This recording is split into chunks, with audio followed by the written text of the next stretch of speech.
আসসালামু আলাইকুম, কেমন আছেন সবাই? আশা করি সবাই ভালো আছেন। এই শীতের সিজনে খুব সুন্দর সুন্দর পাতাকপি বের হয়েছে, আর আমার হাজব্যান্ডের পাতাকপি মানেই মাংস দিয়ে তাকে খেতে হবে। তো বড় সড়ো একটা পাতাকপি নিয়ে আসছিল, আমি সেটা কুটে কুটে নিয়ে নিলাম। এখন পাতাকপি দিয়ে মাংস রান্নার পালা। তো অনেকগুলা পাতাকপি হয়েছিল, মানে একটা থেকে অনেক পাতাকপি বের হয়েছে, মানে বেশ বড় সড়ো ছিল। তো আমি এখানে প্রিপারেশন করে নিচ্ছি। একটু বেশি করে পেঁয়াজ নিতে হবে, যেহেতু অনেকগুলো পাতাকপি, মশলাটাও একটু বেশি লাগবে যেহেতু গরুর মাংস। আর আমি এখানে গরুর মাংসের মধ্যে প্রথমে পেঁয়াজ কেটে আর কাঁচামরিচ ফালি করে রেখেছি, তারপরে দিয়ে দিলাম গরুর মাংস একদম ছোটো ছোটো কুচি করে। আবার আপনারা যদি চান বড় টুকরো করেও দিতে পারেন, সেটা না আমার কাছে মনে হয় কি খুঁজে পাওয়া যায় না পাতাকপির মধ্যে, মানে পাতাকপিটা বেশি হয়ে যায়, মাংস কম হয়ে যায়। এই ছোটো ছোটো করে দিলে না একদম সব কিছুর সাথে মিক্সড হয়ে যায়, খেতে ভালো লাগে।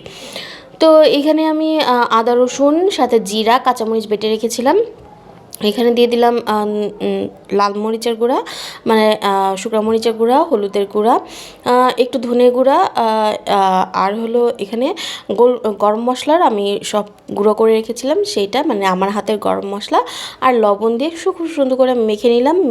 মাখাটা একদম সুন্দর করে করতে হবে যাতে মাংসের একদম প্রতিটা ইয়ার মধ্যে ঢোকে, এটা তো আমরা সবাই জানি।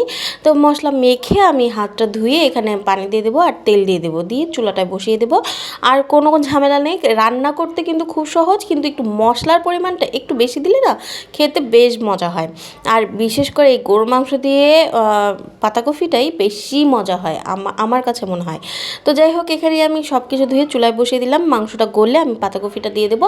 আর কোনো ঝামেলা নেই, জাস্ট এখানে পাতাকপিটা পানি শুকিয়ে আমি জাস্ট নামিয়ে নিব।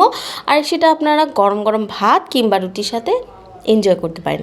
বিশ্বাস করেন, এটা খেতে কিন্তু খুবই মজার। আমার হাজব্যান্ড তো প্রথমে এই খাবারটা খেতো না, পরে না আমি একদিন রান্না করে খাওয়াইছি, তো আমার হাজব্যান্ডের বেশ পছন্দ হয়েছে। তারপর থেকে তার প্রিয় খাবার এইটা।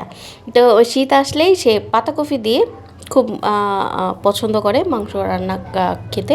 আর এখানে ফুলকপি দিয়েও আপনারা মাংস খেতে পারেন। ফুলকপি দিয়েও আমি একদিন ফুলকপি আলু দিয়েও একদিন মাংস রান্না করে দেখাবো, খুবই মজার হয় এটা।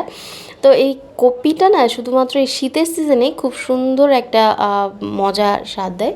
তো এখানে আমি তো পুরো ভিডিওটা নিতে পারিনি, আমি যেহেতু মুখে বলে দিলাম, কোনো ঝামেলা নেই, জাস্ট শর্টকাট একটা রান্না।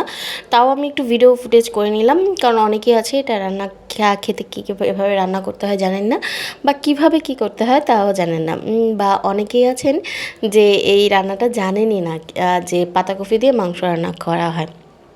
তাই তাদের জন্য আমি একটুখানি দেখিয়ে দিলাম। তো এখানে এই যে দেখতেই পাচ্ছেন, আমি সব কিছু তো আগেই বলে দিয়েছি, আমিও বসে বসে খেতে খেতে আজকে চলে যাই। কেমন হলো জানাবেন। ধন্যবাদ সবাইকে। আল্লাহ হাফেজ।